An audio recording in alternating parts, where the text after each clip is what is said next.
ఎవరో ఒకరిని పట్టుకొస్తారు కదా, చిన్నప్పన్న ఆయన పట్టుకున్నారు. పట్టుకుని ఏప్రిల్ మాసంలో మేలో విచారణకు పిలిచారు. జూన్ 6వ తారీఖు వచ్చాడు. ఆయన్ని సిట్ వారు విచారించి అయ్యో రాసేసుకున్నారు. చిన్నప్పన్న ఒక వీడియో రిలీజ్ చేశాడు. ఎమ్మటే సుబ్బారెడ్డి పేరు చెప్పన్నారు, ధర్మారెడ్డి పేరు చెప్పన్నారు, నన్ను బలవంతం చేశారు, నన్ను దౌర్జన్యం చేయడానికి ప్రయత్నం చేశారు అని ఒక వీడియో కూడా తక్షణమే రిలీజ్ చేశాడు. అంటే నేను ఇందాక చెప్పినట్టుగా ఈ సిట్ అనేది చంద్రబాబు సిట్ అంటే సిట్, స్టాండ్ అంటే స్టాండ్.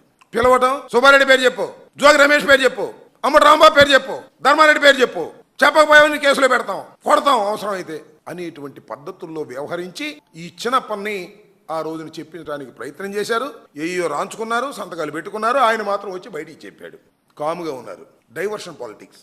ఇప్పుడైనా ఏదైనా పెద్ద ఇష్యూ ఆంధ్ర రాష్ట్రంలో జరిగిందనుకో, గూట్లో నుంచి తిరుమల తిరుపతి దేవస్థానం లడ్డు బయటికి తీస్తాడు, నెయ్యి తీస్తాడు.